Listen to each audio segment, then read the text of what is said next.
Hello guys and welcome back to our 5th episode of our Satisfactory Update 6 Let's Play, where last week we built this coal generator setup, and in the episode prior we built this steel factory. Well, today we're going to be tearing down this.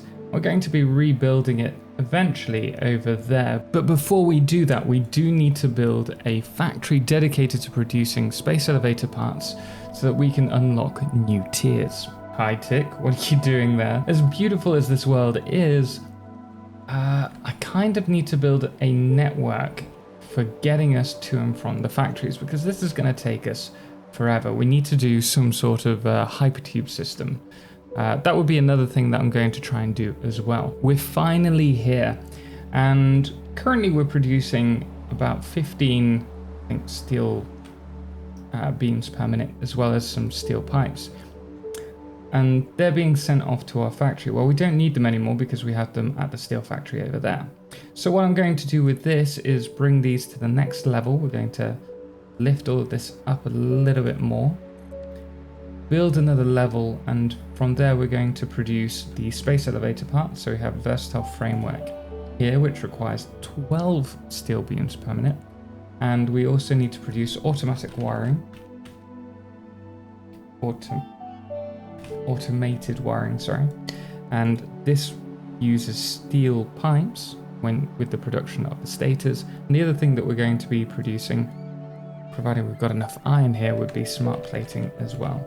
Now I don't want to produce a huge amount here, really. 2 smart plating per minute, 2 versatile framework per minute, and 1 automated wiring per minute is going to be fantastic. We're just going to let that passively generate those items for us.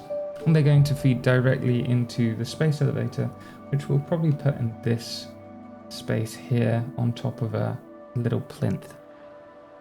So let me build this floor out and we'll see how we're getting on. For this, I pretty much followed the build that we already had, the same shape. I also wanted to make a clear separation between the bus and the factory and needed to clean up the elevator. On the inside of the elevator, we have the steel beams and the steel pipes that are being taken up.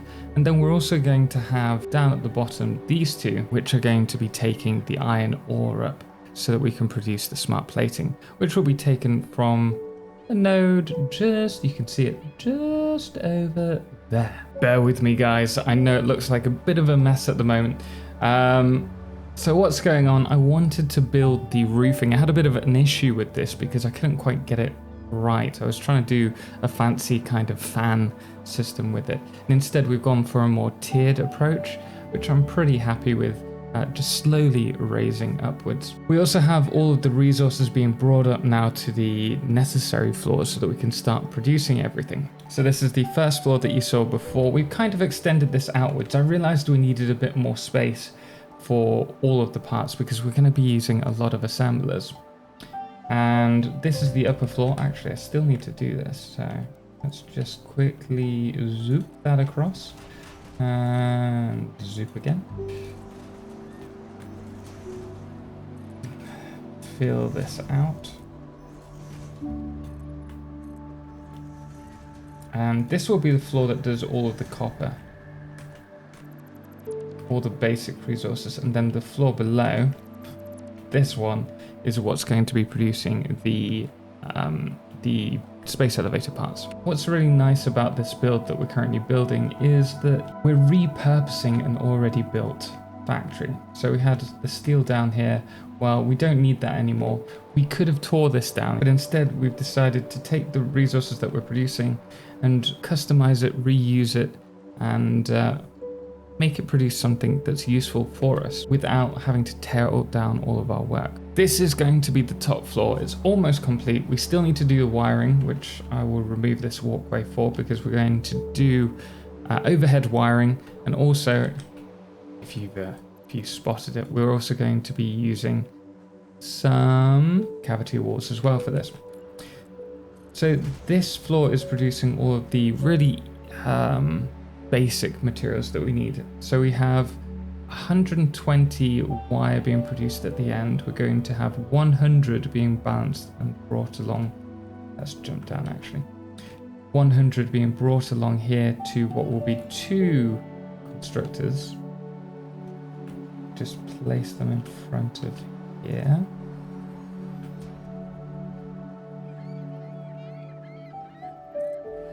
Actually, let's put it closer. Goodness me, I can't place.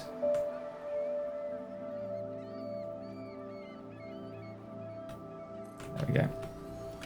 So we're going to have 100 wire sent into these two constructors, which are going to produce the cable. They require 120 to run 2 of these, so we're actually going to underclock. Going to underclock one by 66.6% if my math serves me correctly. Yeah. And then from here, we're going to have this cable taken down, and that's going to be used for the automated wiring. Across from here we have the iron plates that are going to be produced here, and the iron screws. We're using the cast iron screws alternate. And we also have another one for iron rods. You'll notice if we go over here, I don't know if I mentioned that before, but all of the resources are going down to the next floor, which is quite clean. The one thing that I do need to be aware of is this line. So we have copper going over here, but I'm aware that we may oversaturate this. So this is going to head down here. Actually, should we do that now? To the next floor, where it will then go straight down, hopefully to a sink. And we're going to have the wire come down this one.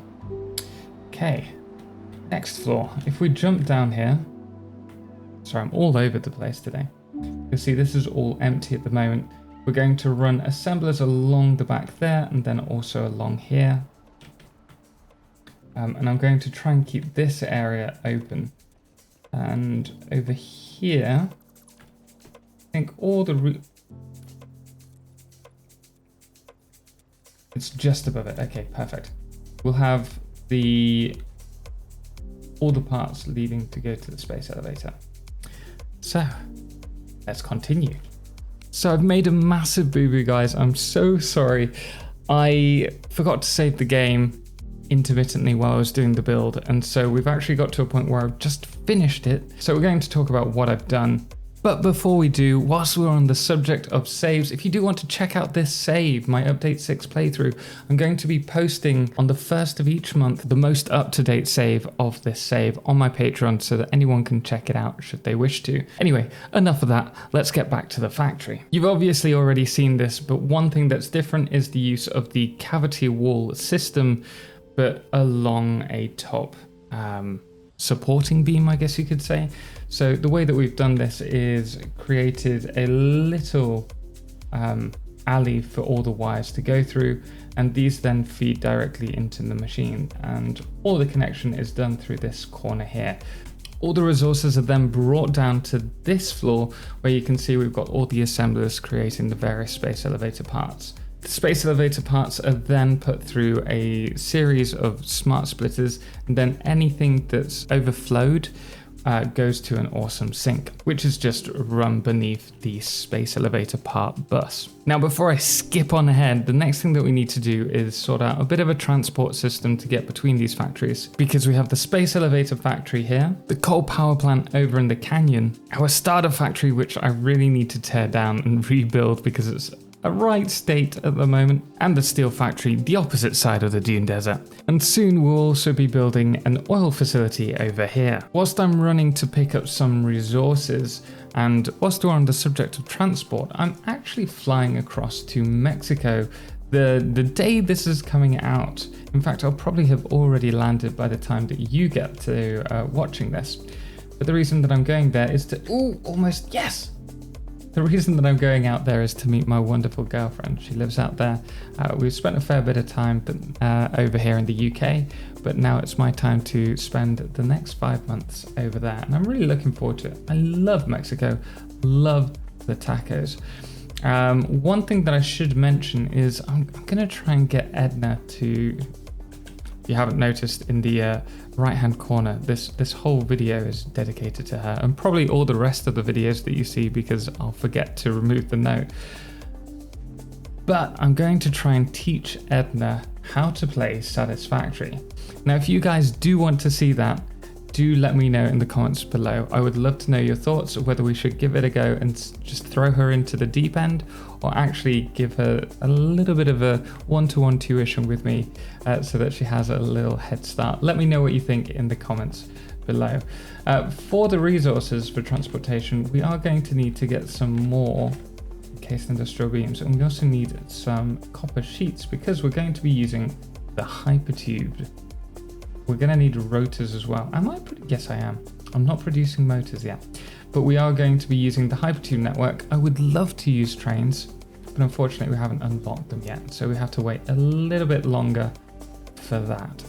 Oh, okay, back to base. We're now back at our factory, and you can see I've built this wonderful little platform which leads to our storage area and our hub. We are going to change this all, I promise, at some point. It is on the list of things to do, but this platform is going to be dedicated to transport, and the most important thing that we can do is to set up a Hypertube accelerator. And this is, for lack of a better word for describing it, a Hypertube cannon.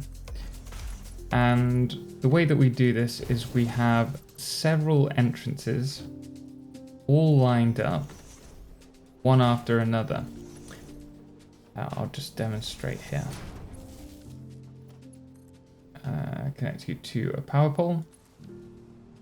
So the idea is we will go through one and then into a second one directly after it. And the faster that you go into, the more speed is generated, which is then able to fling you further. So if we jump through here, not so much. If I extend this a little bit more, things are going to change. Okay, here goes the first try, like so. And you can see how we I didn't think this through. We're going to take some damage. You can see how this can be really good for transportation. But this is obviously not a proper setup. So I'm going to remove all this, and then we'll add some junctions, and I'll talk a little bit. In fact, I'm not going to talk about it. I'll point you to a video where I actually cover Hypertube junctions, which will really help you if you're wanting to build your own Hypertube network yourself. Check it out in the top right hand corner now, if I remember to put it in whilst I'm panicking trying to get packed and ready to move to Mexico. But for a quick rundown, if you have a junction, you need to have a little bit of a space between. So once you leave the first space elevator, goodness me, Hypertube launcher, you have 1, 2, 3, 4, 5, well, 4 spaces, and then the 5th line you're going to have your junction. And they need to be to the left and to the right. And once powered, if you go through and pick the left line, you'll go to the left. And if we go to the right, guess what happens? We go to the right. So that's how a junction works. I'm going to try and get us to launch all the way over there.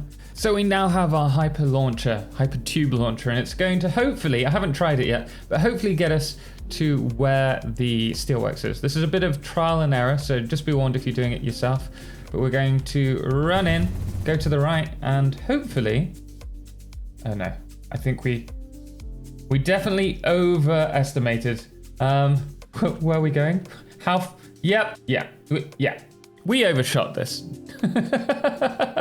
Thinking about it, after that failed attempt, it's probably best to arrange somewhere we can have a soft landing. And we have a jelly pad for us to aim for. Let's get back over there and try this again. This time it's slightly shorter, so let's give it a go.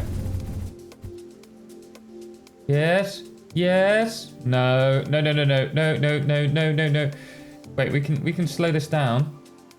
Oh no, I slowed it down too much. We're not gonna make it again. No. Oh dear. This might not be the best idea. Yeah, definitely not the best idea. Perhaps instead of using Hypertube launchers, I'm just going to do a Hypertube network. And this is what we're working with at the moment. So we have the Hypertube launcher. One will take us straight to the steel factory and the other one goes across to the space elevator parts. And I have done a two-way system, so it goes back and forth. Using separate lines, you can actually put them into the same system, should you wish to. But I decided to do a two-way line. And even better, it's pretty quick. Faster than actually flying, so that's one of the main perks. I do need to add a few Hypertube entrances over here because this is a little bit slower, but still it works. It's working pretty well. And the other line takes us this direction over to the space elevators. Pretty quick as well. We haven't finished the return line yet. That's the next thing that we need to do. Now, I did want to go on to do the quartz factory today, but I'm going to leave it for the next episode because it's pretty cool and I want to be able to spotlight that, and then we'll probably get started on the oil while we're there. Thank you so much for watching, guys, and if you do want to see me teaching Edna how to play Satisfactory or video games in general, make sure to let me know in the comments below. We'll probably do a poll on the community side of things on YouTube so that we can get a definite answer. And don't forget to subscribe because it may be coming on the channel soon. And of course, if you did enjoy the video, do drop a thumbs up. It really does help the channel out. Until next time, guys, thank you so much for watching. Special thanks does go to all of our amazing supporters, most notably our TotalXclipse patrons, Cerebral Tag, James Irwin, Firefless, and Jerry 2, as well as our Lunas, The Calamity, Dixie Chris, and Ben, and our Blood Moon of the day, which today is Adam the Useless. Until next time, as always, ciao for now.